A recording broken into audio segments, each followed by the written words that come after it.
Hey, what's going on, everybody? Hi, guys. Welcome to Geeking Poetic Podcast channel. As you can see, if you're watching us and you're not just listening, I am Larry Roberts. It says so in my name right down there. It sure does. Yep, you're official. So this salty stormtrooper over here to my right is my amazing co-host and companion here. Who are you? I am Megan Guess, I think. You think? Yeah. Is it bad that I called you a stormtrooper? Is it because you missed the mark? Is that, yeah, no? I didn't think about it till after I said it. Wow, thanks a lot. I see how this night's going to go. Yeah, right? yeah. Well, in any case. We're going to have fun. Yeah, no, in all seriousness, we're going to have fun because it is Star Wars month, man. We've wanted to do Star Wars stuff for the longest time. For as much as I'm a Star Wars nerd, you love Star Wars too. Like, we just really haven't delved a lot into Star Wars. We still have a lot to delve into, too. Oh, we barely touched the itty-bitty tip. Yeah, exactly. You okay there? Yeah, I feel like I'm not very loud, but... Are you? Oh, okay. I don't know. Am I loud, guys? Yeah, if you could let us know if anybody is watching or listening to us right now, because we are live streaming. Let us know if it looks okay and if it sounds okay, because this is always an adventure. We were planning on starting a half an hour ago, and then like things weren't going wrong and things weren't downloading properly and all sorts of stuff. It's always be huge for us. Yeah, it is always our. We're good. Okay, thanks, Joe. Hey, Joe, it's been a while. Yeah, what's going on, dude? It is good to see you. So what if we're doing here is we are going to talk about, we were trying to figure out what to talk about. Cause like you said, there was so much to touch upon and then you came up with the idea. So it's all Meg's idea. So it's blame me. Yeah. This derails quickly, but yeah. She came up with the idea that we are going to talk about what? Star Wars moments. Yes. So not just entire movies or books or whatever. I want like a specific moment to pull from. Right, because man, that makes it. If it's not, it made it extra hard. It sure as hell did. If it wasn't hard enough, like picking like your favorite movie or your favorite character or something like that, just to pick a moment. Yeah. And we should also say that we are not just limiting it to the feature films. Nope. We're going into the TV series, the cartoons, all that kind of stuff. Even spoofs may even be in there. Parodies, like anything that's Star Wars related. Yep. So for you folks at home, we would love to know what your personal choices are. If you can pick 5, if you can't pick 5, if it's less or if it's more, I would imagine it's going to be more. Yeah. Mine could change by the time we're done with this. Yes. They could change. I went with the first 5 that popped in my head, and that's what I went with. Okay. There's so many great ones to choose from. So many classics and new stuff. It was impossible to choose. So I just went with my first 5 that popped in my head, and that's what I went with, and that's it. Well, I think that's a good way to go, because if they popped in your head right away, then that you didn't have to like struggle with it. It was like the things that make an impression on you for one reason or another. Yeah, and the way I did it, I kind of did the same thing. And that's why at least one of my picks is going to probably be a head scratcher for a lot of people, because they're going to be like, really? That's what you are putting in the top 5 over all these other things? Oh, I think most of mine are. Yeah, I think I know what yours are. And I have a feeling that, although I don't know what order you're putting them in, I have no idea. They're kind of haphazardly put in order, because right. I really don't have like a specific order for them. Right. So I've got my 5, and then I've got a few honorable mentions, because there was a few that I have to mention. Yes. Because they really could have very easily been in the top 5.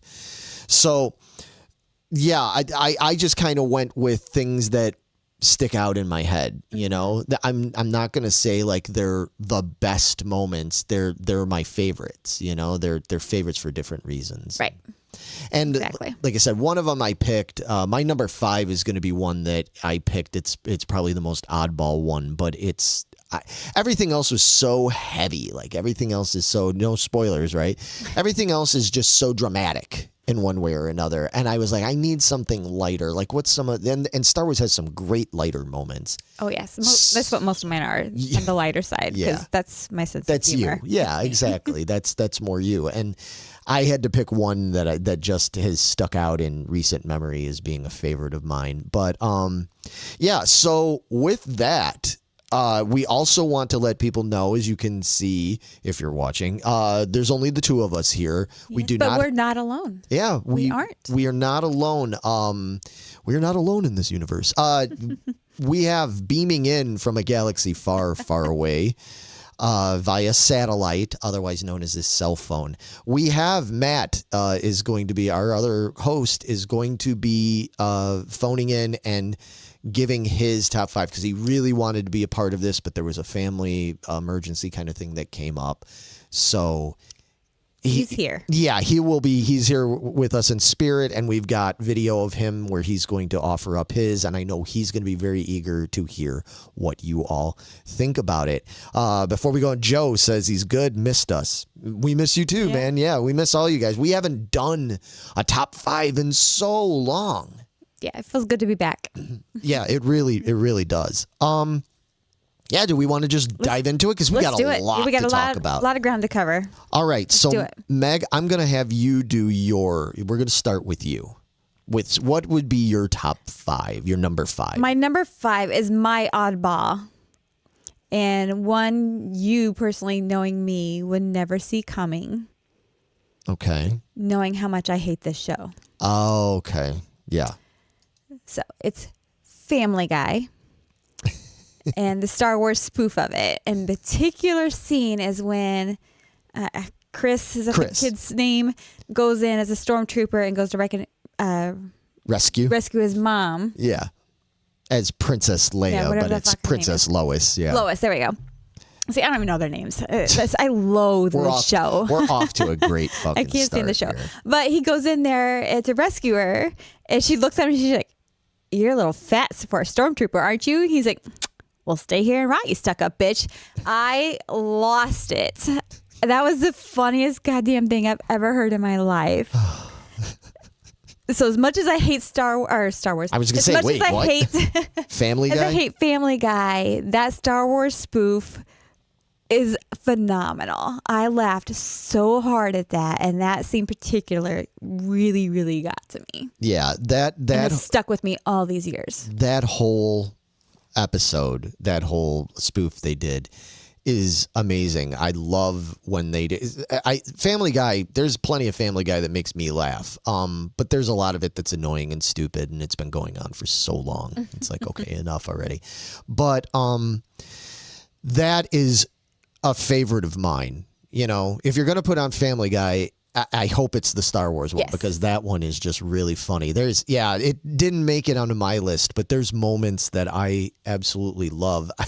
I love that they have Joe, the wheelchair neighbor and everything. I love that he's like the probe droid, and when he comes up, rises up, when he goes, whoa, whoa, whoa, whoa, whoa, whoa, whoa. That's one of my favorite moments. Paul and I, my singer Paul and I, we do that all the time. We'll do that. Whoa, whoa, whoa, whoa. Like we joke around about that all the time. Obi-Wan's lightsaber going limp in the duel. Yeah. Oh yes. Oh God. There's so many golden moments. Yeah, there's tons of. Yeah, that's a good one, Joe. What was another? Oh, I love when they're all calling out their call signs when they're getting ready to attack the Death Star, and it's like Red 5 standing by, Red 3 standing by, Red Skeleton standing by. You know, like I'll just like Red Fox standing by. Like they're just anything that's like red.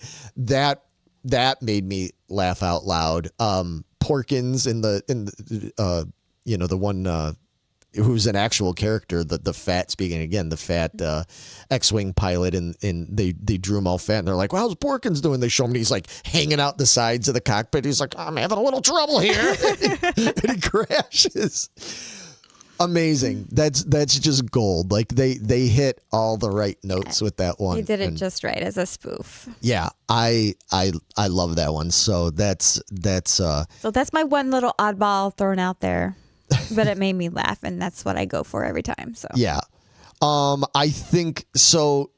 Fittingly, so my number 5 is not as satirical as that, and it comes from the proper Star Wars universe, but it is a lighter moment. And my number 5 comes from one of my favorite Star Wars things in the whole universe, which is Star Wars Rebels. We have not gotten a chance to talk about Star Wars Rebels on our show. Not yet. And everything. Yeah, not yet. We will soon, but we are both fans of Rebels. Big time, yes. Absolutely love it. Love it. Love it. I was not that interested when it came out, and we were both late to the game with it. Very late, yeah. We'll have to save it. Right, but so excuse me, my throat. Froggy, I'm sounding like I'm sounding like Miley Cyrus lately and stuff with the froggy throat. So I love that show, and I really wanted to include something from it. And there's a lot of great moments on that show. Again, I don't want to spoil things, but Kanan's sacrifice is great. That's a really good one. The Lothar cats. And the wolves. The Locats and the wolves. Yeah, there's so many good things in there. Some of the backstories of the different characters. The episode about Zeb's history and stuff, and his people. I love Zeb. Yeah, there's so many good stuff. Ahsoka on there and her story with her and Vader, and so much good stuff. But I took a cue from you. Okay. And I picked a lighter-hearted moment because Rebels has a lot of great lighter-hearted moments on it. And you will hear more from them. Yeah. From me. And one of my favorite things that I've seen from any Star Wars product in years was when they added the character of AP5. Now, AP5... I love that. AP5 is this... He's so monotoned. He's so surly. He's an Imperial droid, like kind of like a Death Star droid. He's an Imperial droid that ends up getting swept up in stuff and basically ends up defecting from the Empire. Yeah, Chopper knocks off his his restraining bolt and stuff. And somewhat reluctantly, AP5 becomes part of the rebellion. Yeah, he's like, well, you made me an accomplice now. Now I have to go. Yeah, exactly. You left me no choice. Thanks a lot. Yeah, yeah. Get us both in trouble now. Yeah, and he and Chopper together. And, of course, they're kind of playing on the R2 and 3PO dynamic there, but Chopper and AP are their own characters. They're not copies of R2 and 3PO. They're totally different personalities. But anyway, so I really liked where they were going with that. And then it all culminated in an episode where from season 3, I think it's episode 19. And Chopper ends up being compromised. They basically, the Empire kind of like puts almost like a virus in him or something, right? Like that. They turn him bad. They turn him bad and they control Chopper. And the only one who knows something's wrong with him is AP. But everybody dismisses AP. They're just like, oh, typical him being all negative. And, it's the boy who cried. Crying wolf. Yeah, cried wolf syndrome. Now something's actually going on and nobody wants to believe him. Well, a bunch of stuff happens. Watch the episode. It's too much to talk about here. But what AP saves the day. But as part of saving the day, he is unfortunately blasted out of the ship. He's blown out of a door of the ship, and he's just left adrift in space. Yeah, and Chopper actually knocks him off the ship. Yeah, exactly. And when AP is out there, they cut back to him because finally at one point, because you're kind of going like, oh my God, what did they kill off this character? Like, because I didn't want to see him go. Yeah, because it went back all the other action and everything. They're trying to get Chopper released. And right, they just cut Hera it. goes on her whole rampage, which was amazing too. Right, and then finally, like, yay, AP, where are you? Yeah, where is AP? And they cut back, and AP is floating out in space, and he's just like, oh, I guess this is the way it's going to end for me. He's like so quiet out here. But then he starts like being overcome with this this like self realization kind of thing of like, well, this is, you know, so quiet and tranquil and all this stuff. And then he starts seeing, I forget what the little creatures like you see in the photo on the screen. He's like these beautiful little space bird creature things. And he's like, oh, look at them.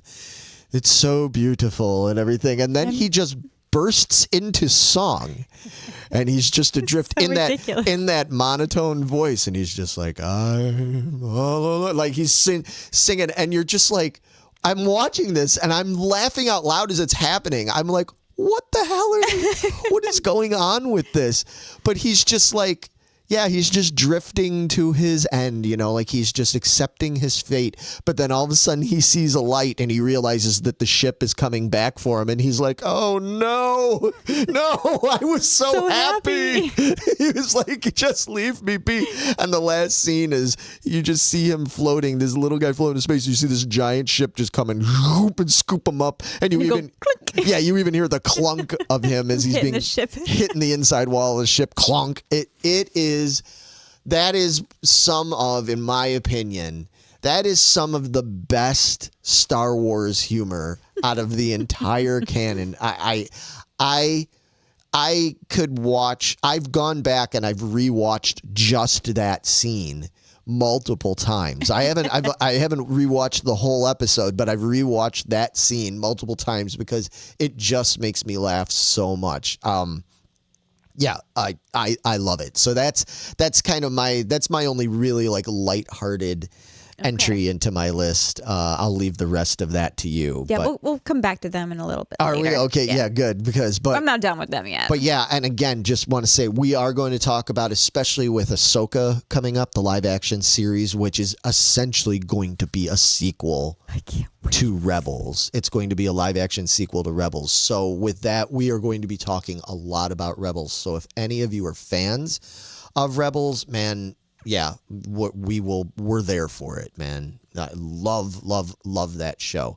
It took me a while to get used to the animation and stuff, but now I don't even think about it. I think it's brilliant. Fucking Ezra. Yeah. Oh, yeah. With no spoilers for people on that one. All right, so moving on to the number 4. 4. All right. Yeah. What do I got? I don't know. What do you got? So I'm sticking with the droids. I figured out from doing this, I love the droids. They're like my favorite part. Okay. Clearly from my list. Okay. So I went with the Mandalorian this time, and I went with IG-11. Yes. When he sacrifices himself to save Grogu and everybody. Yep.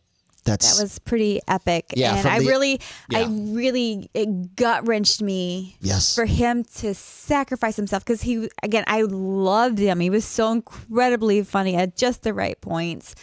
He had such a big character arc. Right. From just being a bounty hunter to being this protector and basically this nanny to Grogu and everything. And to sacrifice himself like the way he did. Yep. Even though Mando like begging him, please, you don't have to do this. We need you. Don't do this. You don't need to. Your program won't let you. And he's like, no, in his monotone voices and everything. It's like, nope, it overwrites. You're going to take care of Grogu. That's all that matters. Yep. So I got to get this done. That's the only way. No scenario in any of this do I make it out of this. So this is it. Yeah, Joe just said he loved Taika Waititi's voice as IG-11. Yes. You remember because you were with me when we went to Star Wars Celebration and we first saw the trailer for The Mandalorian. And they were showing just like little snippets and we had no idea what to expect. And they showed IG. Now, of course, as me and everybody else, the IG unit we're used to was the bounty hunter IG-88, which as a kid, that was one of my favorite figures. I love that figure. It was always a bummer that they didn't do more with the bounty hunters in the original series and stuff. We wanted more Bosk. We wanted more IG-88 and Zuckuss and all those guys. So the fact when they showed IG turning around and shooting and moving, like I remember. Oh, yeah, the way he moved in his legs and everything. Oh, my God, it was so epic. Everybody in the building for Celebration, when they showed IG for the first time and him moving and shooting, everybody was like, oh, Remember that? We Yes. were all like, it was just a bunch of grown ass men that were ready to cry. We were like, oh, we're going to get IG. Like, oh my God. And it looks awesome. And at first, when we found out that it wasn't going to be IG-88 and it was going to be this IG-11, it was like, oh, well, that's kind of a bummer. It's not the same one. But this surpassed it. What they did with the character, what Taika Waititi did with it and everything, and the way they wrote it, and Filoni and them, brilliant. Better than if they just brought IG-88 into it as a bad guy, you know, trying to hunt. Like the whole twist they did on it was great. I am so with you on this one. All right. That whole ending of the first, we talked about it. We did the whole, you and I and Vito, our other old host, talked about that episode when it aired and stuff. So if anybody wants to hear us talk about it more or comment, you can go back and look up our old Mandalorian episode by episode reviews we did. But that whole season ending of season 1 was just, oh my God, you know, it was one of those, like, you know, digging your claws in, like there was so much tension. And so, had everything. Yeah, that is a great choice. So, yeah, that's my number 4. Yeah. So if I was a Grail Knight, I would say you have chosen wisely. All right, I'm good to go. What about your number 4? Hey, Javier's here. Hey. Welcome, man. Good to see you too. Happy to see some familiar faces in here. Yeah, so I'm just now moving on to my number 4. Megan just picked her number 4, which was IG-11 Sacrifice at the end of season 1 of Mandalorian. My number 4, man, I was flip-flopping these around.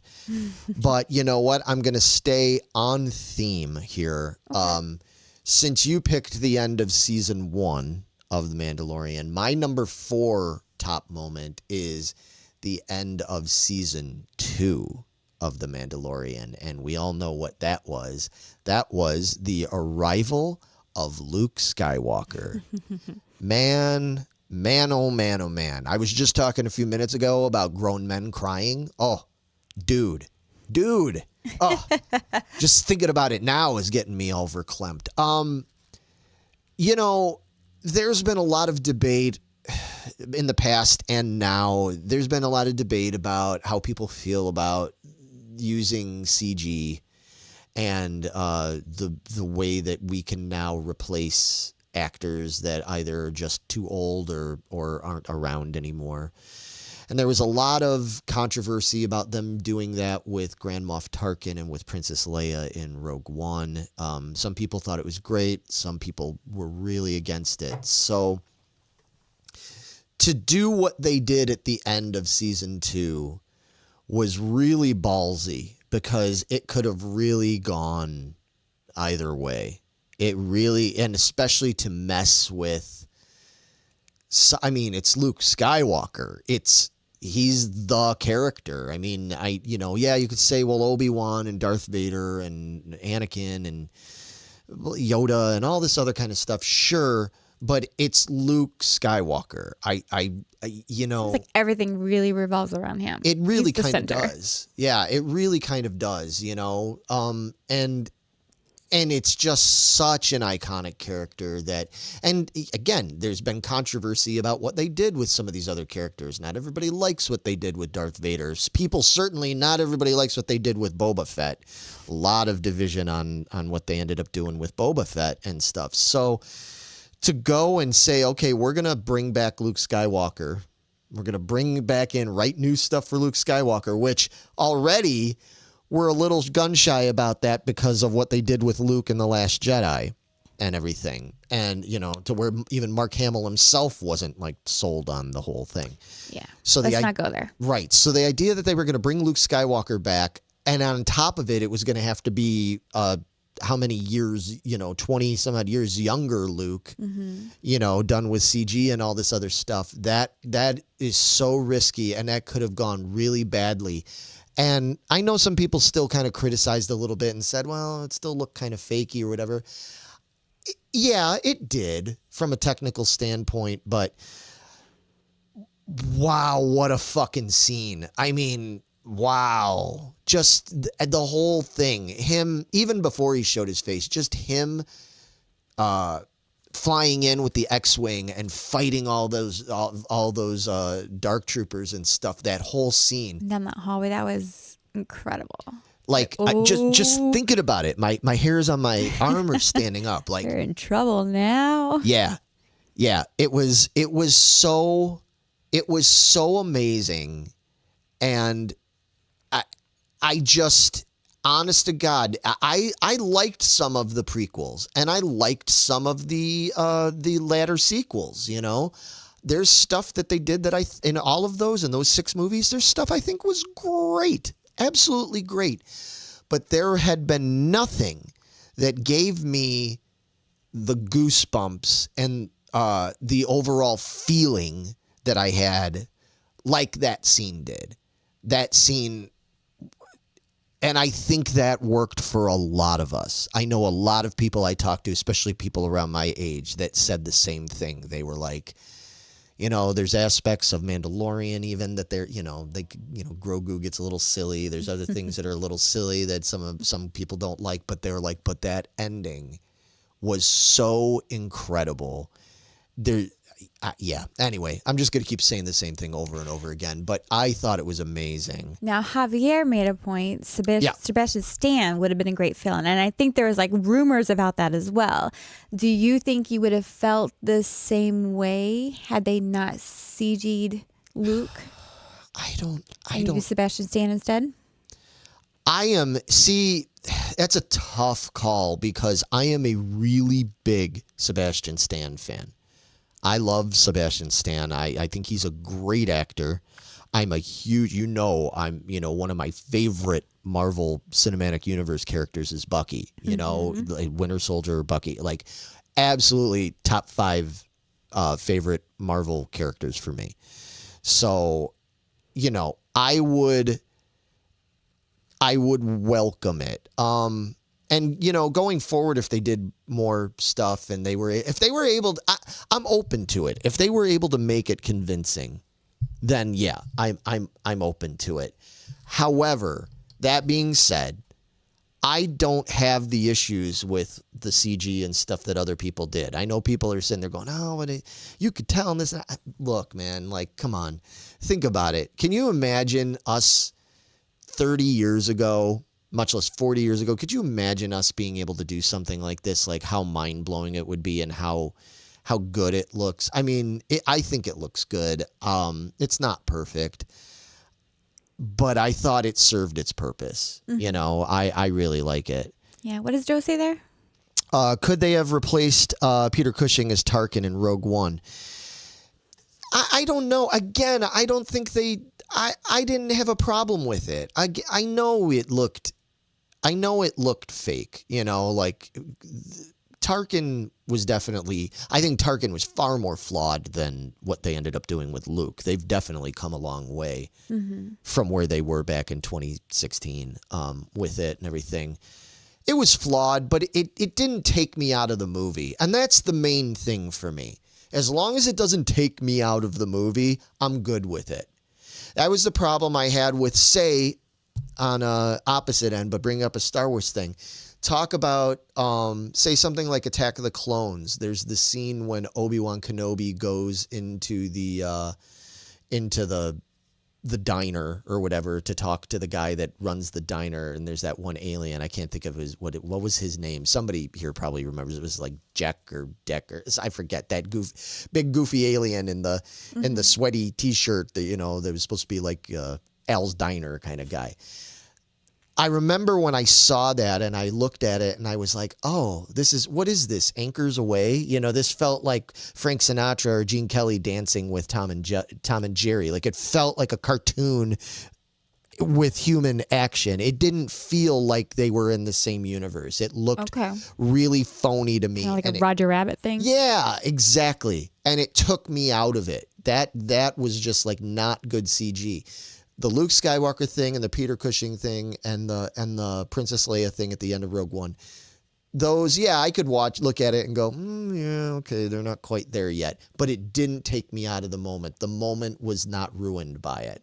Okay. And that's the same thing for the end of Rogue One, same thing for the end of Mandalorian. It didn't take me out of it, so I'm good with it. Moving forward, yeah, I'm open to whatever they want to do. If they can get Sebastian Stan to do it, or if they do some weird kind of hybrid-y thing with Sebastian Stan, but do something to still incorporate more, or even now with all the AI stuff they can do, just like they're doing with music, where you can take an audio track and make somebody sound exactly like Paul McCartney, or exactly like John Lennon, or exactly like Drake, or, Kanye or something. Like, this AI is incredible. If they have some way that they could have somebody like Sebastian do it, but maybe alter his voice to make him sound more like Mark Hamill. Okay. Because I think that would probably take me out of it more than anything. His voice is the different. Voice. Yes. If the voice isn't right, then I'm going to be like, okay, that's not Luke. But if the voice is there and you get somebody that's done up to look pretty close convincingly to Luke, especially somebody like Sebastian who has that look to him, I could be down for that. Okay. Yeah. Yeah. Yeah, I love the Who Framed Roger Rabbit. Oh, man, we're big. Yeah, Roger Rabbit's great. It's great, but that was intended to be cartoons with humans. I don't want to see that in Star Wars. If there's an alien there, I want that alien to look like it's just as there as 3D as the human it's standing next to, They did AI with James Earl Jones for Obi-Wan. Right. Exactly. And that's what I'm saying. They're coming a long way with that stuff. Who knows what we're going to be in store for? But there's we're going to get more Star Wars, and we're going to get more Star Wars with those classic characters, and it's going to be weird. Yeah, I was going to say they're going to go overboard with it, and it's going to be super weird. It's going to be weird. But, they're also a little gun-shy about having the stand-in actors stuff, because I think they would have been more keen to do something like Sebastian Stan or, somebody just in place of Mark Hamill if the Solo movie had done better. But having other actors portraying those characters, having other people playing Han Solo and Lando Calrissian, people panned it. People really did not like it. I thought they were freaking I thought great. It was fine, yeah. Love the Solo movie. I love it. Haters gonna hate. Don't care. Love the Solo movie. And I thought those actors did a fine job, Mm-hmm. But yeah, again, to be fair, it took me out of it a little bit, but the story was good enough to me that I didn't mind, So we'll see. We'll see where it goes. All right, let's move on. Number three. What's your number All right. You brought up Rogue One a couple of times. Uh-huh. And as you know, Rogue One's not exactly my favorite Star Wars movie. That's a big debate around these parts, let me tell you, folks. Those are fighting words around here. But my number 3 is from Rogue One. Uh-huh. And it is that final scene with Darth Vader where it kind of merges into a New Hope beginning. Yes. And that was brilliant. So incredibly done. Yep. And I think we all were like, oh my God, did they seriously just do that? That's incredible. They literally butt up against each other. Yeah. That was brilliant. And fair enough. You know what? I'm glad you just said that, because I told a fib earlier when I said that the scene with Luke showing up at the end of Mando was the first time in years I'd had any kind of like, oh my God moment. This actually was another one, very much so. In fact, so much so, this is my number 3. Oh, yeah. Wow. Yeah, I'm putting this at number 3. All right. Yeah, we agree on a number 3. Yeah, we actually are agreeing here. I'm amazed because I didn't think we would. Although we disagree about how incredibly awesome Rogue One is as a movie on the whole. She doesn't like Rogue One, guys. If it wasn't for the end of that movie, she'd probably have no use for it, right? I have no use for it. Oh my God, that movie is outstandingly good. It's one of the best things in the entire Star Wars universe. Rogue One is, oh my God. I love it. And it's so funny because we've talked about this before, obviously. We are such polar opposites on this because you feel like the characters are like, I don't care about the characters. And I adore the characters. I cared so much about those characters, even though I didn't know that much about them. We had such a little time with them. I loved Chirrut Imwe and Baze Malbus. Those two. Oh God, I thought they were great. I Jin, Jin was great, and Cassian Andor. Obviously, he's got his own series now and everything. Like, I loved it. I just loved it. Plus, you have to at least give it that did introduce us to the character of oh my gosh, what's his name? I don't know. You know who I'm talking about, though. The guy, because he was on Rebels. He's real controversial because he's kind of a good guy, but he's sort of a bad guy. Help me out there, folks, because I'm totally brain farting on this one. You know who I'm talking about. Not one of the clones. Forrest Whitaker's character. Oh. You know who I'm talking about. That he's technically a good guy, but he's got really rough ways. Oh my gosh. Somebody there is one of you guys got to help me out. Okay, K2SO, I can get behind that. K2SO, yeah, because you like the droid. He was a great He droid. was awesome. Yeah, he was. I think, honestly, guys, and back me up here, I think Megan needs to watch it again. I think you need to watch it again, and here's why I say that, okay? At the time when you watched Rogue One, you were not quite as steeped in the Star Wars expanded universe as you are now. True.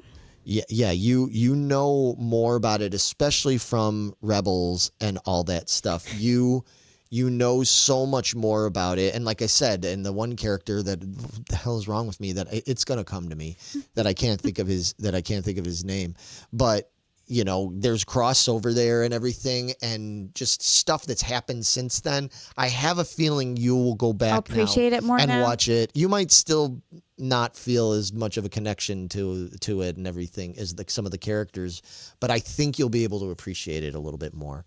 Because when you first watched it, I mean, I think your relation to Star Wars was pretty typical of most people. Yeah. It was Han Solo and Luke and Vader and blah blah blah blah. Yeah, I enjoyed it. I wasn't I'm like a mega fan or anything, but I really enjoyed them.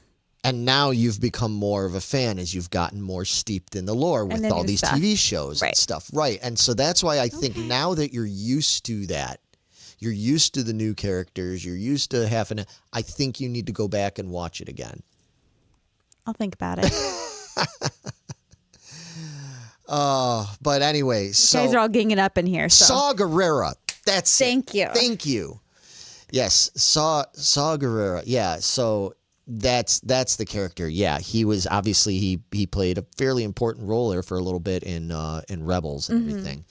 And there's the connection there in, so. See, I don't remember that at all. Yeah, I completely blanked it. Oh, I know none of these characters are going to make it. What do I care? Very important in Rogue One. So you need to watch it again. All right, I'll suck it up and watch it again, you need to watch it again, because then I'm going to make you watch Andor, because I still haven't watched it either. Oh, okay. Yeah. All right, that'll help maybe. Yeah, we all need to watch Andor. We got a lot of catching up to do. But anyway, getting back to our scene 3, I'd throw my 2 cents in there about it. The end of Rogue One, that whole scene with Vader just being vicious and attacking all those Rebel fleet troopers and stuff, and them trying to get away on the Tantive 4, the whole thing, and then them handing off like relay race, like one trooper's like just, he knows he's going to die, he's not going to make it, so he's handing off, through a doorway, like handing off the Death Star plans, and next guy's grabbing it, and Vader's just slicing through, like fabulous pacing and Star Wars action. That it's the kind of thing that any of us who were critical of the first 3 movies, or even Force Awakens, although I really, really liked Force Awakens, but anybody who had criticism of that, it's like we saw the end of Rogue One. We were like, this is what we've been waiting for. This is what we've been waiting all this time. So anyway, so yeah, it's great. The whole thing, like we already talked about, how they capped it off then at the end with Leia saying, hope, and all, it gives them hope, and then you see the you see the Tantive 4 like taken off. And then, I've watched online where people took the end of that and they spliced it perfectly into the beginning. That's awesome. And made it just one continuous thing. And I was like, oh man, if they showed this like that at the theater, if we got like a double feature of Rogue One right into... I would watch it then. Yeah, Rogue One right into A New Hope, like all in. I'll sit there for all 5 hours or whatever it is, like no problem. Hey Chuck, what's going on? Hey Dad. So what's he saying in here? So Larry, I can't see it. So Larry, so you can remember characters. Yeah. He remembers all that shit. He's got like a freaking vault. It's burned into my brain. Yeah, this is all burned into my freaking brain. But anyway, yeah, that's so we both picked that for number 3, and don't worry, guys. I'm gonna get her to watch Rogue One. We're gonna change. He's gonna wear me down. Yeah, we're gonna change your mind. So. You sit on top of me and glue my eyes open to make me do it. Yeah. It's gonna be like Clockwork Star Wars, like instead of Clockwork Orange, you're gonna like pin your eyes open. Waterboard me with it. Yeah. We're already at number 2. Number 2. Yeah. All right. So my number 2 is actually going back to The Mandalorian. Okay. I do believe mine is in season 2 this time, towards the end. Oh, yeah. And mine is the little battle between Ahsoka and the magistrates. Yes. What Morgan, I think her name is? Yeah. And, Morgan Elsbeth. Yes. Yeah, Morgan Elsbeth. Yeah. Yeah, that is epic. So good. And again, you probably like that even more now because again, Ahsoka was all new to you at the time. She was, and now getting to kind of get to know her in Rebels. I know I still got to watch Clone Wars and stuff like that to really get her backstory. But again, I really loved her in Rebels. But just to see that scene, these two powerful women duking it out, no holds barred. She's trying to get the Thrawn. Am I saying his name right? Thrawn? Yeah, that's what we don't know. That's who she's looking. She's looking for Grand Admiral Thrawn. Now you're going to tell me. And it was just the way they did it and all the lights and that she's got the Beskar spear and stuff like that. And so her dark sabers and everything or whatever. Lightsabers. Lightsaber. Okay. I couldn't remember if she had the dark saber or not, but I don't know. Just the whole thing was epic. And then that Diana's actually the martial artist, and they built that all into it. The choreography, it was a gorgeous scene. It is a gorgeous scene. And like the Japan kind of backdrop and everything like that, just the way it was lit. I loved everything about that scene. I did too, for a bunch of reasons. First of all, I'm really into martial arts movies. I'm really into I can't do it. I'm not trained at all in martial arts, so I can't pretend like I know anything about it really. But in terms of just as a spectator and admirer, I'm very, very in awe of it and everything. So seeing that brought into, and especially knowing that Japanese films and a lot of Japanese history and Shogun history and stuff factors into the influence on Lucas and other people that have contributed to writing Star Wars and stuff, to see it brought out so fully like that. So prominently. Yes, exactly. Thank you. So prominently was really awesome. And so here's another thing. So Joe, you mentioned that there's a Bruce Lee connection with that actress. Yeah, well, the actress that plays the magistrate is Diana Lee Inosanto. And it's the daughter of Dan Inosanto, who was basically, he's like the only guy that Bruce Lee trusted to carry on with his teachings and stuff. They were very close. Paul would be able to explain this a little bit better, but the interesting thing about it, and I know people are gonna be like, oh, name dropping or whatever, but we're on topic. The actress that plays Diana Lee Inosanto, she and her husband Ron are actually close friends of my singer Paul. He knows them very well and stuff. And no, I can't get autographs. No, I don't. No, I can't get tips about anything.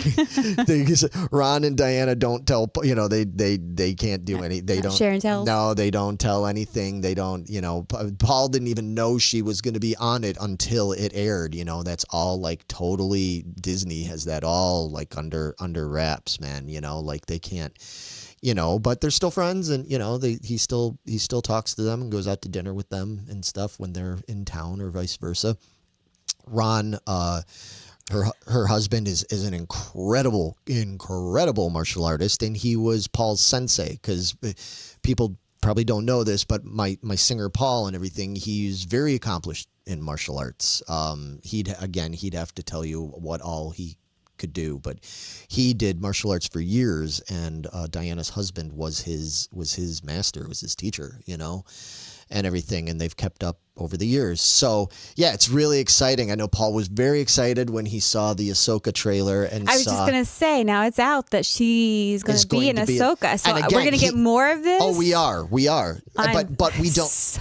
But we don't. Again, I don't know how or whatever. But Diana cannot and will not. Reveal her lips are anything. Sealed, she cannot tell. She won't tell. Whatever Paul it is, I'm in. And anything, so we're not any more clued in than any of you at home, but it just happens that she is an acquaintance and all that kind of stuff of Paul and everything. Yeah, Javier mentions Ahsoka and Vader and Rebels, that whole scene. That was. We were talking about that earlier. That almost made it into my list.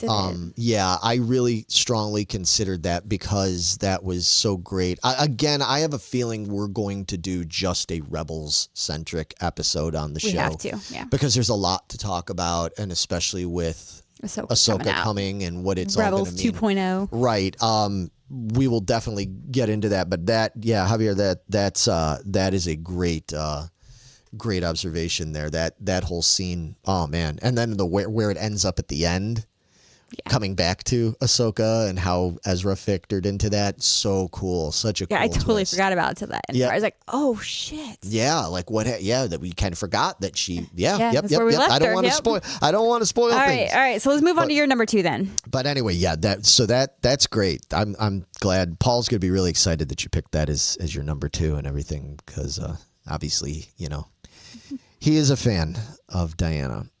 So my number 2. Okay, so my number 2, because I'm an old school fan and everything. I mean, I saw Star Wars: A New Hope when it was just called Star Wars. It wasn't even called A New Hope. I saw it in the theater in 1977 when I was a kid, and I saw it many times after that. So those movies still really, I mean, obviously I'm a little numb to them because I've literally watched them 1,000 or more times. I've seen them so many times. But when I really sit down and think about it, like, okay, what are the things that made an impression on me and still last, when I get past my tiredness of it and whatever. I had to go with the Death Star trench battle from the whole ending battle from Star Wars: A New Hope.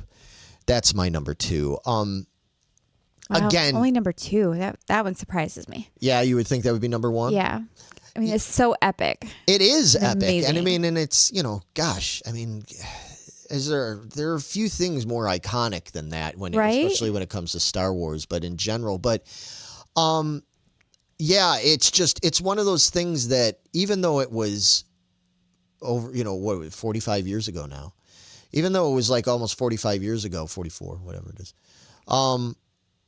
I still remember very clearly sitting in the theater, being in River Oaks Theater in Calumet City, Illinois, and I still remember so clearly seeing that for the first time, and it's lost on people now because it's so dated and we've seen it 100 million times, that kind of stuff. We've seen technology so much better and more impressive or whatever. But man, that movie as it was, especially for not just for a kid, but for everybody back then, that's why it was such a phenomenon. Everything throughout that movie, people were like, wow, wow, wow. But when it got to that battle at the end, everything, the music, John Williams' music that he wrote for that whole scene, the buildup of it, seeing the X-wings and stuff going in, and the Y-wings and the TIE fighters and them, and just the way they filmed them flying through it was nail biting. Yes. It was nail biting. It was almost, you felt almost claustrophobic when you're seeing through the cockpit, getting to see Luke's or whomever's like viewpoint of seeing those walls going past and them flying, knowing that their target is like basically a meter wide, like knowing how impossible the whole thing was. And again, when you see it for the first time, you don't know there's a sequel. You don't know that people are not gonna die. You don't know, you know what I mean? Like, you don't know that. And when ranking these kind of things, I think you have to think about that. Right. You have to take that into account, and that's what I did with all of these that I chose, was like, how did it, not only do I still love it now, which I do, but how did it impact me when I saw it? And my number one and my number two are very much based on that. They were my top two because of the impact, and the impact of that whole battle on Death Star and everything, and then Vader coming in and joining the battle, and you're like, oh my God, like what? Yeah, what? what? Yeah, and then the Millennium Falcon at the very end joining the battle, like the whole thing. Again, even for you folks that you've seen it like hundreds of times or whatever, and like, just go back and just watch it again, and just put aside everything that comes later. Put aside everything and just take it for what it is. Just take it as its own standalone thing, and it's just outstanding. And they really, not only has nobody else really topped that, Star Wars never really topped that. I mean, the battle at the end of Return of the Jedi on the second Death Star, it's great. It's really exciting. I think it's great, and even though it's a trap and all that stuff, and I love Lando and Nine Numb and all those, Wedge and all those characters. I love it, but it was such a pale imitation, really, compared to that initial Death Star trench run. Yeah, we'll call it the trench run. Yeah, that was just, it still gets me excited. If I'm flipping around and I turn on one of these channels, USA or TBS or whatever they are, these different cable channels, if I go and I'm flipping through on a Saturday afternoon and it's on and it gets to that, I've happened to catch it as they're getting ready to do the trench battle, I'm watching it. I'm like, I can't turn this off. I have to watch it. Joe says, I need to see the original, not a remastered. Oh, you've never, it's funny because it's hard to find. I forget sometimes because I take for granted, again, how old I am and that I grew up with all this from 4 years old, I take for granted that I forget that there is a whole generation or two of people that never saw the original. Here's the thing I'm going to say. I'm going to say something kind of controversial. As much as I'm not fond of some of the things that they did with the special editions in 97, the ones that are now canon, as much as there's certain things I really disliked, I was grumbling about it when we went and saw Return of the Jedi in the theaters a few weeks ago. So they brought Jedi back to the theaters for the 40th anniversary, and it was great. Like, loved seeing it in the theater again, but there's some things they changed that I was kind of like, oh, God, why did they have to change that? But I gotta say, as much as there's certain things that I'm like, I wish they wouldn't have changed that. Even the special edition ones, like that Joe, like you guys have come to know and everything, they're freaking great. They're still great. And especially A New Hope. A New Hope was probably, I didn't have too much to complain about it. When they added the Jabba scene back in there and everything that had been cut out of the original, because we don't ever see Jabba in the original version of Star Wars. You don't see Jabba the Hutt until Return of the Jedi originally. That whole scene was cut out, and they had a human actor playing it, and then they had to add in the CG slug, Jabba, and it looked really bad because it was 1997. They've tried to fix it over the years. It's still not great. there's certain things like that. There's certain stuff, but for the most part, I'm like okay with like 95% of the special edition of A New Hope. It's still great, man. It'd be cool for you to see the original version of it. Yeah, absolutely. If you ever get a chance to see it, watch it because it's really cool. But the fact that you've got at least the special edition, yeah, I wouldn't fret too much, man. It's still pretty great. All the really great stuff is still there. Oh, other than the whole Han shot, Han didn't shoot for Greedo shot first thing. It's like, that's so stupid. Yeah, I think Matt's gonna have something to say about that. Yeah, his part. Yeah, I think he is and everything. But anyway, so that's my number 2. Okay. And you know what? Speaking of Matt, before we go to our number 1s. All right, you want to go to Matt? I think now is a good time. As we said at the start of the show, Matt had every intention of being here tonight. A last-minute family emergency kind of thing came up, and he was not able to make it, but he really wanted to be part of this. So he is beaming in from Coruscant or Alderaan or Batu. or probably Naboo, knowing him. He's hanging out on Naboo with Boss Nass and all them. And he wanted to give his top 5.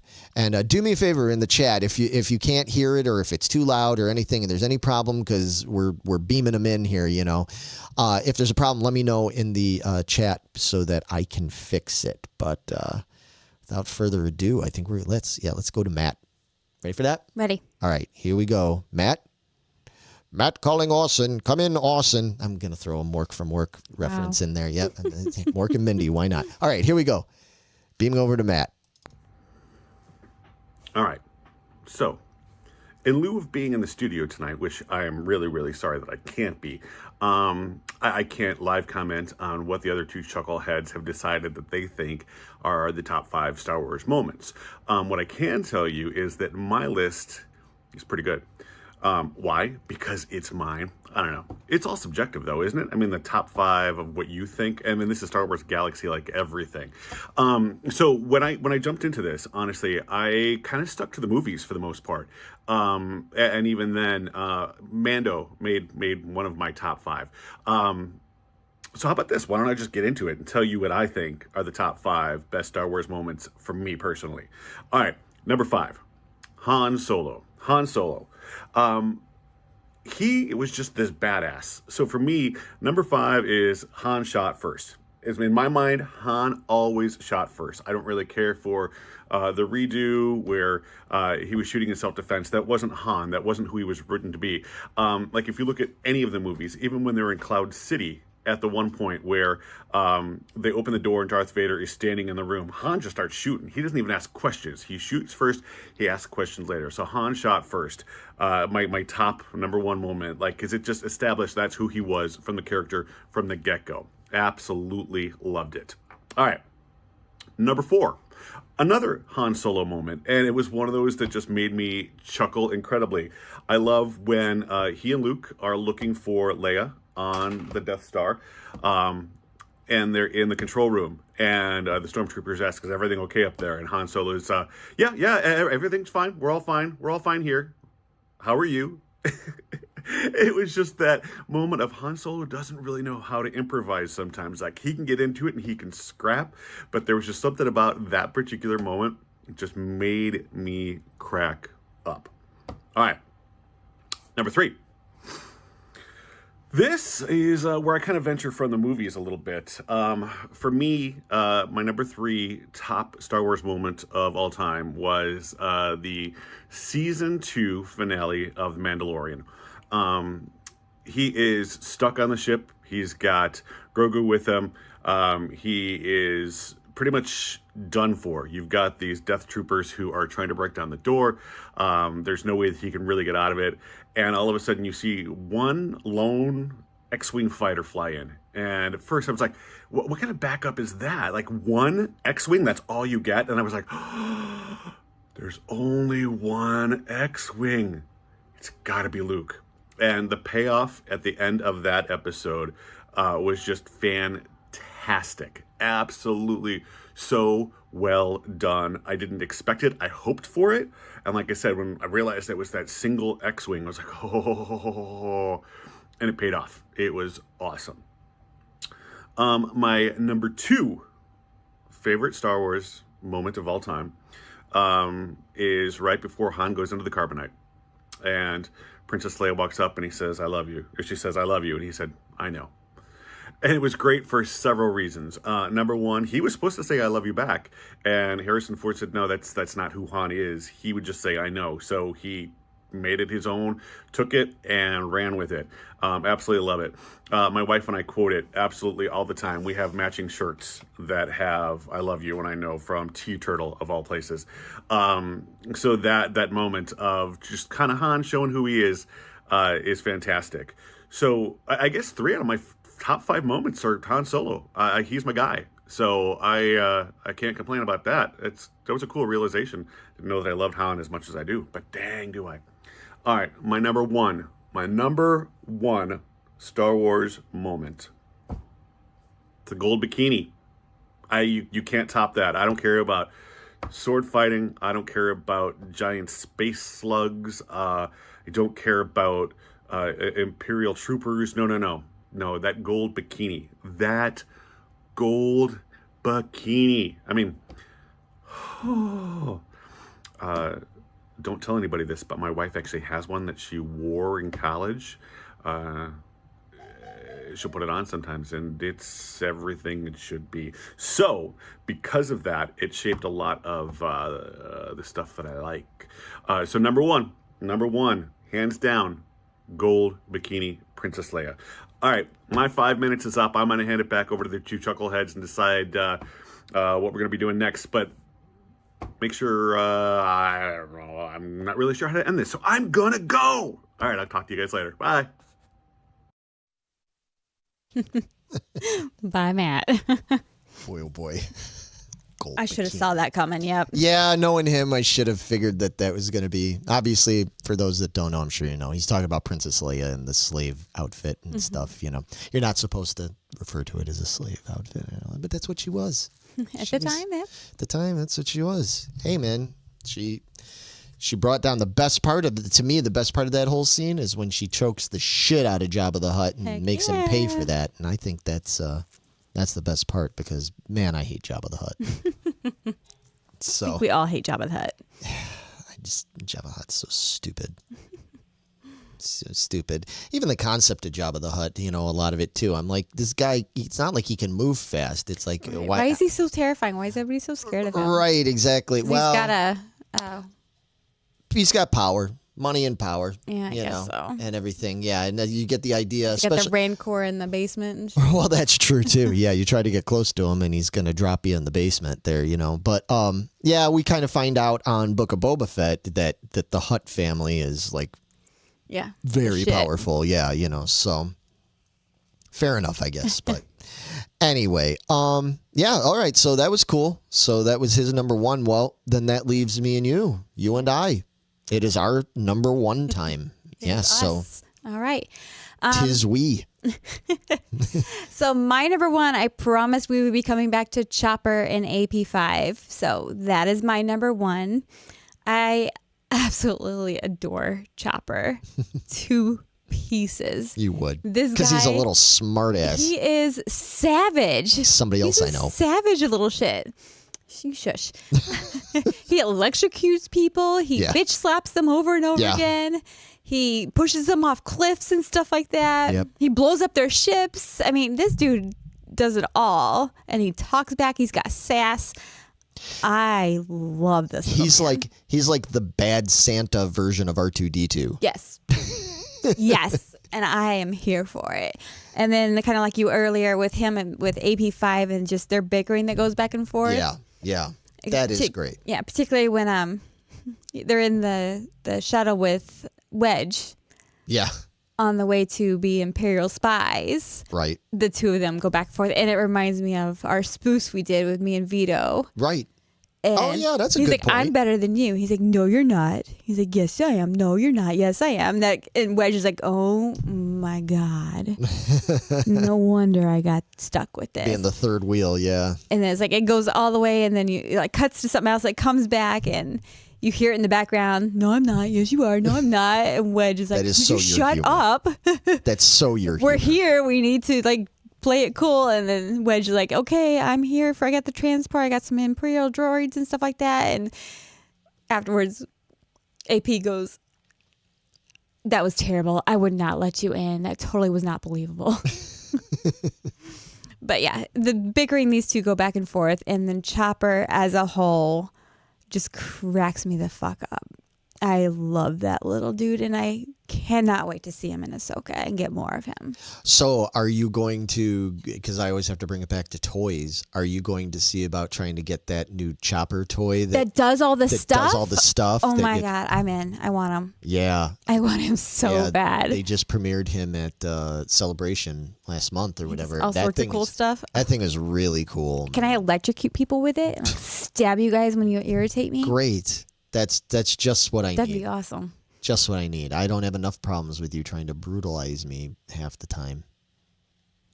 What a baby. Anyway. Wow. Really? Man, oh man. Anyway, so that's your number one, huh? Yeah, Chopper. That is definitely is my a different one. That's a different choice for a number one. I don't think a lot of people would have expected that. No, and again, my list kind of shows where I really got into Star Wars. Right. I enjoyed the films, the originals and everything. I really enjoy watching them. Every time I rewatch them, it's like I forget how good these things are. But these TV shows and everything is where they really hooked me to be a fan. Yeah, I think that's really cool. And I clearly think that's great. my list shows that. I think that's great. If we had chosen like what are the most epic scenes, a lot of the films would have been way different. But these are the ones that, like I said, they immediately stuck out to me. Like, these are my top five because this is what I always think of. No, I think that's super cool. Because, yeah, it's funny.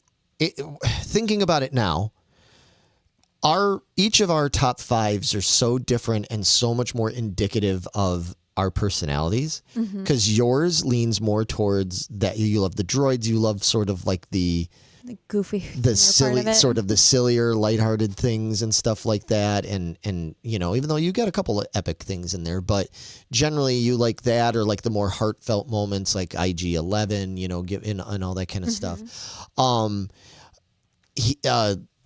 Matt ends up picking like all the Han Solo kind of like snarky, you know, lines and, you know, yeah, like a lot of that kind of stuff. Like that's so fitting for Matt that he would pick like the Han Solo banter and, you know, comebacks and things like that. That makes total sense. That's him. And then I picked all the sort of like epic battle stuff, and all the things I picked is like stuff that I wanted to go home and immediately recreate with all my toys. I was just going to say, if they made a toy out of it, then that was right, exactly. Death Star space station, man. You know, like all that X-Wing fighters and TIE fighters and you know, yeah, that's and Millennium lightsabers and Falcons I mean Millennium Falcons, yeah, that's it for me. Yeah, when I was a kid and I watched that movie, it was just like I was just watching a movie filled with a bunch of toys essentially, and that was before the toys were even out. So you knew when those toys came out, I was all in, and I still am. So what is your number one? So my number one, because I have a feeling there's people that would be really, really mad if this didn't get brought up by somebody when you're talking about the top moments. And this might seem like a typical number one. But my number one is when Luke runs off to meet Darth Vader in Cloud City in Bespin, and Luke and Vader face off in battle for the first time at the end of Empire Strikes Back. Basically the whole end of Empire Strikes Back, really. First of all, I mean, you know, we're talking, you know, no spoiler here, who doesn't know this, but, you know, we're talking the whole revelation of Darth Vader being Luke's father. That you know, it's become a joke now almost, you know, because it's a cliche or whatever, and you know, people like Tommy Boy, Chris Farley talking into the fan going, Luke, I am your father, and all that, Who of us didn't do that as a kid? Right. Really? I know. I get it. And, I did too. But here's the thing. Again, putting yourself in the place that I was in and everybody was in back in May of 1980. When that happened, first of all, we sat through this amazing movie because Empire Strikes Back it's Empire Strikes Back. I mean, what do I need to say? Do I need to talk about how amazing it is? Come on, it's Empire Strikes Back, arguably the best of all the Star Wars movies. Sitting through this whole amazing movie and everything that happens in it and all this kind of stuff. And, we've already been through, we got to see Yoda. We've already been through Han's been put into carbonite. We've been, all this, there's all this different stuff going on. And then we get to see Vader and Luke are going to face off for the first time in this excellent battle. Yeah, it may be slow by today's standards, it's not like, but not back then. And it wasn't necessarily an epic battle in terms of like a lot of like amazing moves and super fast, blah, blah, blah. But it was epic in terms of like the weight of the whole thing that was going on, the way it shot, all the darkness and the fact that it happened there in those halls of Bespin and all that is incredible. And then to get through all that, we see Luke get his freaking hand cut off. And again, for a kid that was 7 years old, this was distressing. Because, to me, I'm like, oh my God, did Darth Vader just cut off Luke's hand? Like, how's he going to hold his lightsaber now? How is it? What? Right. I mean, this was all like just so, I was literally sitting there like just perspiring, like, holding my breath, watching it on this sunny afternoon in May. I remember this clear as day. And then Vader saying, no, I am your father. And everybody in the theater is like, the fuck out of here. Like, there's no way. Like, no, everybody walked out. And then that ending of that movie not giving us any resolution at all. We've got a beat to shit Luke missing a hand. Leia is just emotionally drained. Han is gone with Boba Fett, and we don't know if we were ever going to see him again. And then we get this revelation about Vader, that he's Anakin Skywalker. Like, it was colossal. And I just can't emphasize it enough. And again, it's not the same thing if you watch it now, or even if you're somebody watching it for the first time now. I mean, who probably doesn't know? There's very few people everybody knows that in the Western world that doesn't know, even if you've never seen it. So you can't, it's not going to have the same, and that there's a sequel, and you know what I mean? So it doesn't have the same gravitas that it had back in May of 1980. It was gobsmacking, and that's still, I'm so grateful I experienced that. I'm so glad I lived through that. I'm so glad that I was that age. I was 7 years old. I was aware, like I got it, like I understood. When I saw the first movie 3 years earlier, I was considerably younger, So, I mean, the first time my mom talks about the first time I went and saw Star Wars, for whatever reason, I wouldn't call Luke. I kept calling him Star Wars. Because I was 4, and I was just, Star Wars. And then he saw him like jumping in and doing this, and I was like, "What's Star Wars doing?"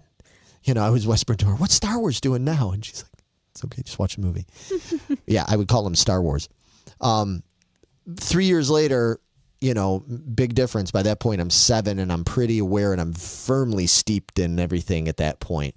So, like, yeah, what an incredible impact, just that movie on the whole. But that ending, again, it's another, just like the trench run.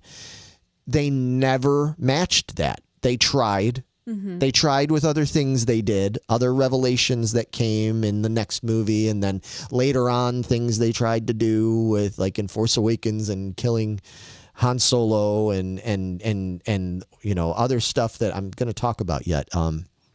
they tried to do some other stuff, and they all were impacting and cool, but nothing compares to the end of Empire Strikes Back and Vader revealing that he's Luke's father. Nobody saw that coming. Nobody saw that coming.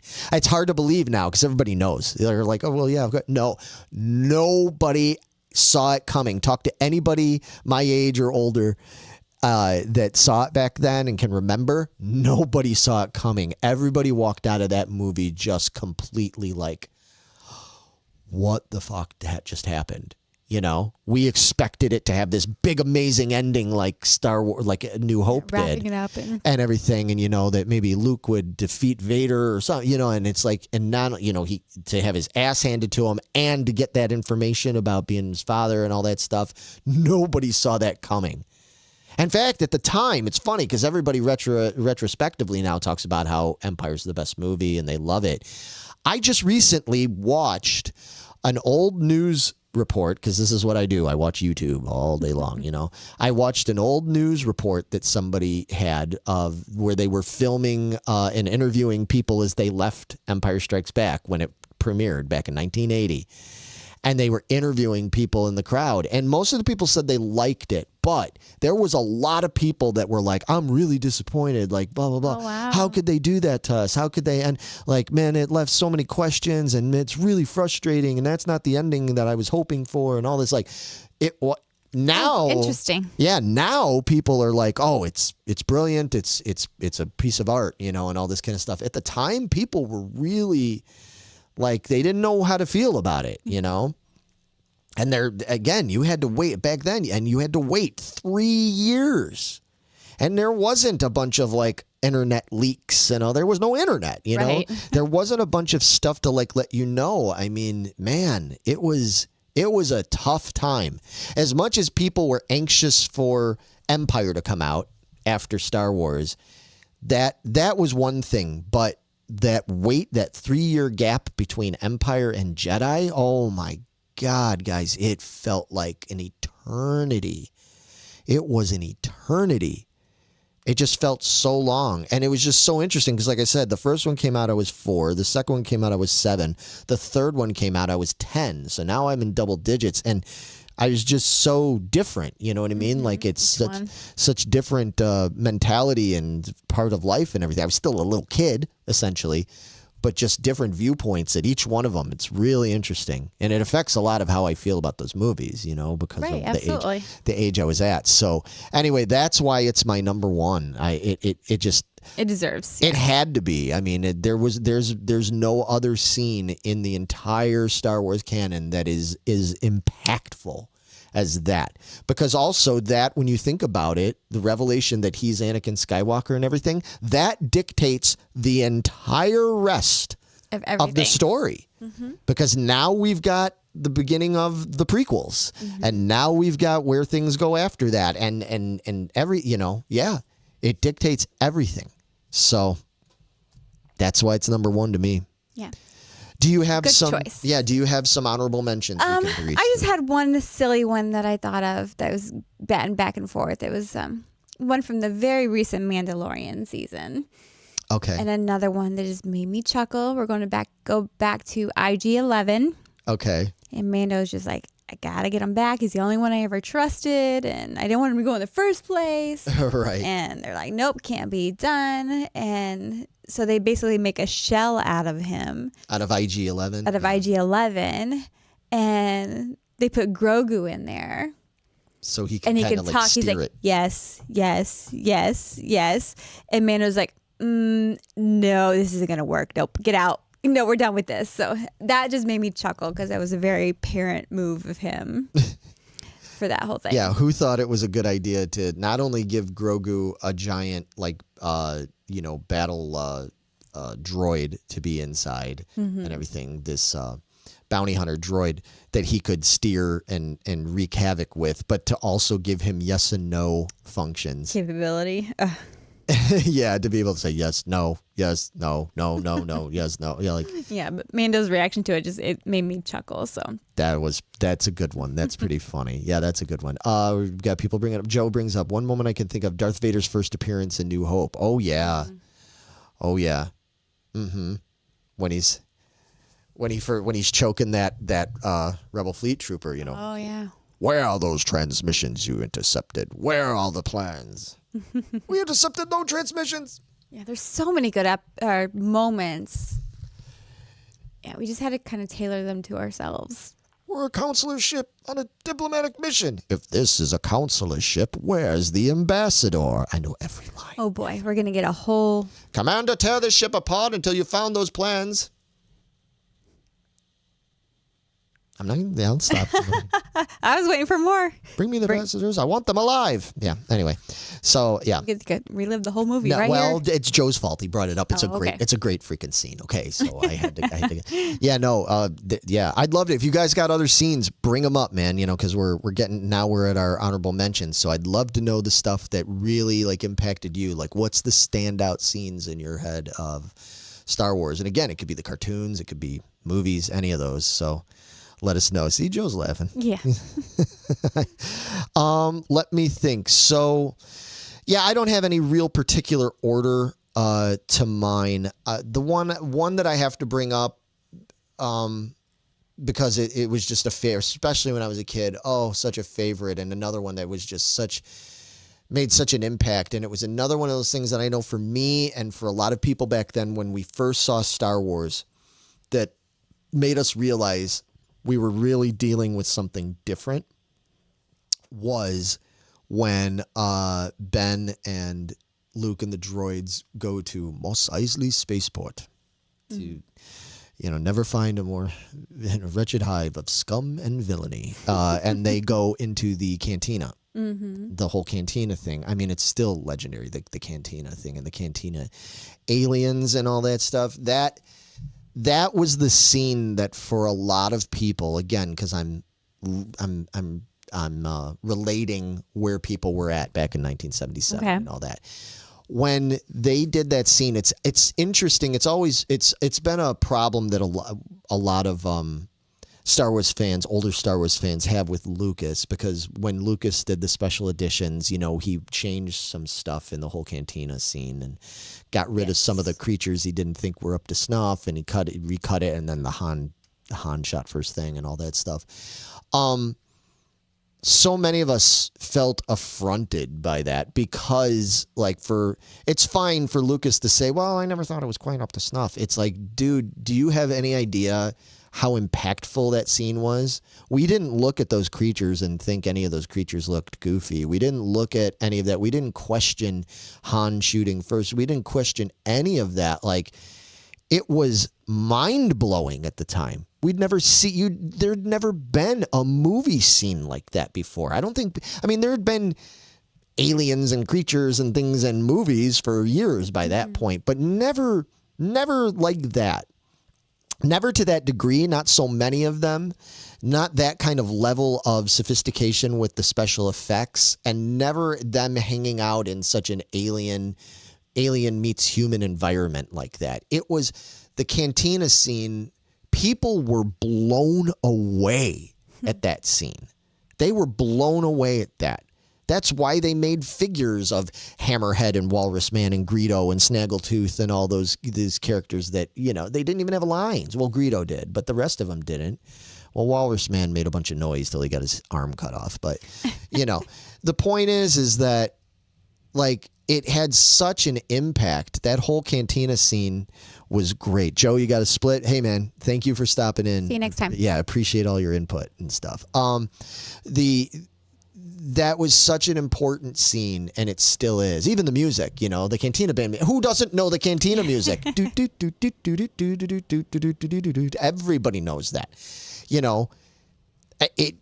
And so I had to at least make that an honorable mention. Okay. So what about you? You got another honorable mention? No, I didn't have any others. No, nothing else? Okay. I mean, there's so many scenes we could choose here, but I just try not to go crazy. Yeah. I only have two more, to be fair. Okay. The other one, I'm just going to the next movie that, again, I think a lot of people be like, how can you not mention it? Because iconic, memorable. I have to go with the Battle of Hoth. Okay. Mm-hmm. First of all, it was so cool to see such a different environment, to see them fighting on a planet. It's all ice and snow. It's in daylight.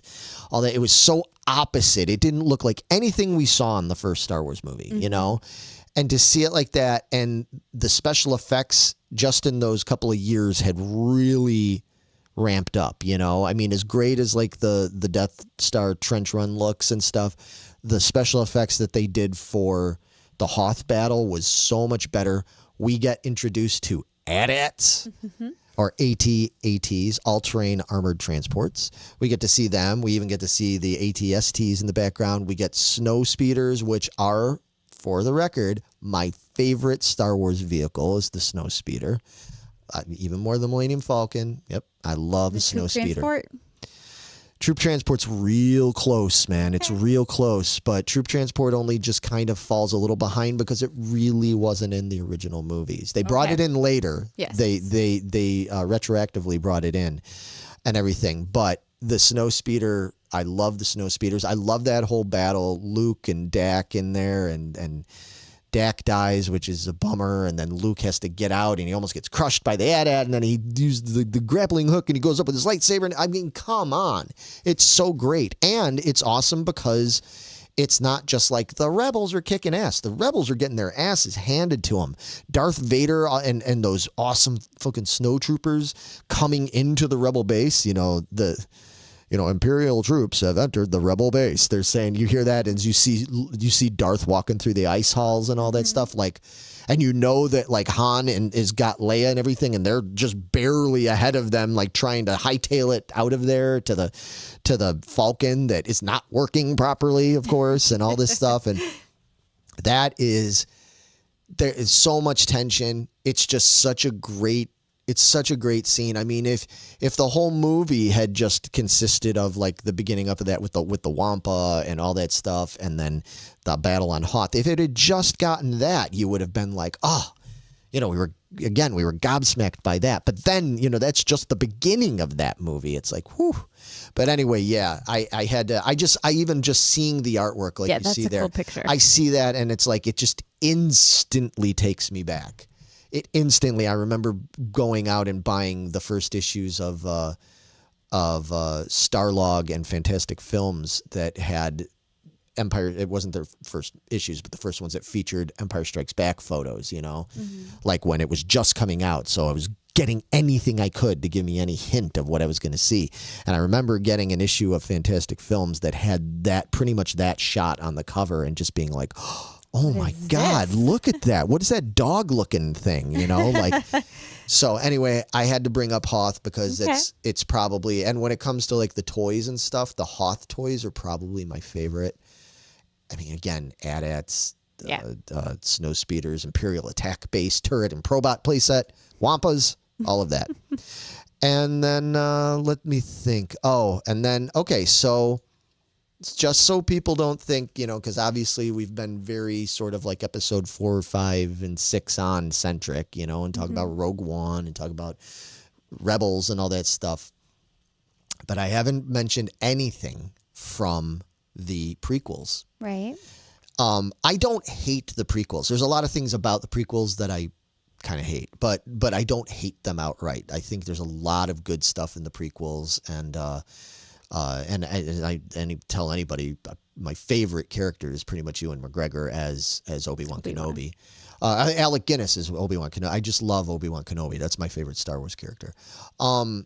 So I do enjoy those movies, but there's a whole thing, again, because I focused on drama and gravitas and stuff. I have to go with the whole, and this kind of crosses over because this happens simultaneously in the Clone Wars cartoon as well as in Revenge of the Sith, and that is the Emperor Palpatine putting through Order 66. Okay. I mean, like, again, talk about importance in the whole story and the whole canon. I mean, Order 66 happening and what came of that. I mean, that's where it came from. That's everything that happened with Order 66. Anakin going bad, all the troops turning on the Jedi and pretty much almost entirely annihilating the Jedi and stuff. In Clone Wars, it's a really heartbreaking scene because, you know, Ahsoka had her troops, you know, she had her guys, you know, that they were Ahsoka's troopers, man. And, you know, she trusted them with her life and with everybody, you know, and of course, when Order 66 happens, because they're programmed, unfortunately, to do that, all of a sudden they turn on Ahsoka.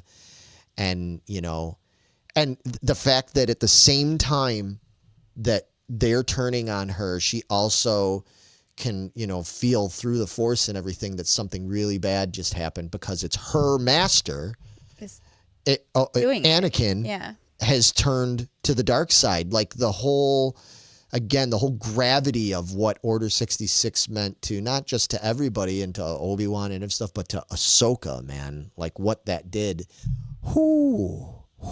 Man. So you got to watch Clone Wars. Yes. You really got to watch Clone Wars and stuff. And then, like I said, and then seeing there and the whole thing, as much as I have criticism of how poor Hayden Christensen was directed, I'm not even going to blame him entirely for like his acting. I think it was the way he was directed and the way his shit was written, because I think he's a good actor. It was kind of redeemed, not entirely, but redeemed with this. I mean, like, wow, you know, it was just so heartbreaking because we know, because that's the other thing, when you see Revenge of the Sith and you see Clone Wars, we know it's coming. Right. You know what happens. You know what's going to happen. And it's just, even though it's not a surprise, it's heartbreaking because you're like, oh no. Don't do it. Yeah, like I don't like you don't like, okay, why does it have to happen? Because you don't want to see it happen and everything. So because of that, yeah. So to me, Order 66, you know, deserved an honorable mention of like the most, you know, the top Star Wars moments. Yeah, exactly. Okay. And there's tons more we could mention. Yeah, like I said, if we were doing like the epic or anything like that, I would have a totally different list. And we might do that later. Maybe we'll do something where we have like, you know, top 5 Star Wars lines or top 5 Star Wars battles. Or yeah, you tell us. What do you want to see? Yeah. What do we want to talk about? Yeah, exactly. If there's any more like Star Wars stuff you want to hear about, like let us know, you know, because we appreciate the feedback and the input.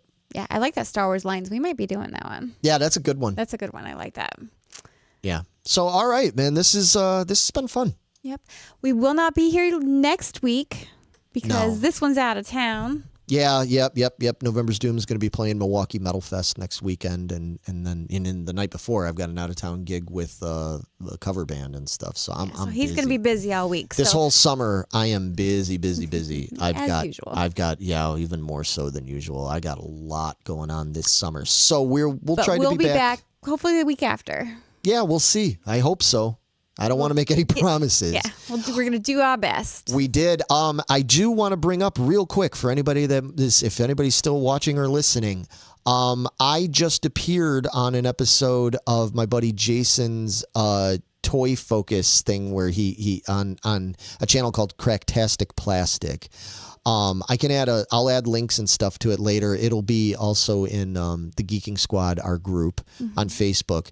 But I just appeared on the show. He did sort of like a profile on me as a collector and stuff. And I talk a lot, just like I do on here. So just be warned, it's a lot of talking. But on there, I get to show off a bunch of my toys, a lot of my vintage toys and stuff. I get to show off and talk about a little bit. And so if you're interested in seeing that, definitely go check that out. But the one thing also that when I did it is we did it online where I talked to him. He was in Iowa. I was here in the Midwest in Chicago, and we did it via internet. We did it through kind of like a Zoom. Yeah, like a Zoom call thing, but it was really good quality, and I was really happy with the way it came out. So we are going to start experimenting with that. So just like how we had Matt come in earlier, we're going to do that, but maybe more so that we can continue to have Matt or Vito or other friends, maybe even some of you guys, you know, we definitely, especially some of you regulars, we would definitely like to get more interaction with you guys. We had planned, this is our 5-year anniversary this month, and we had planned on trying to do more stuff that maybe it was going to include everybody, and life has gotten in the way. But we have not given up on that concept. So maybe doing some sort of Geeking Poetic get-together. Exciting things coming down the pipeline. Yeah, we've got some cool plans that we want to see come to fruition.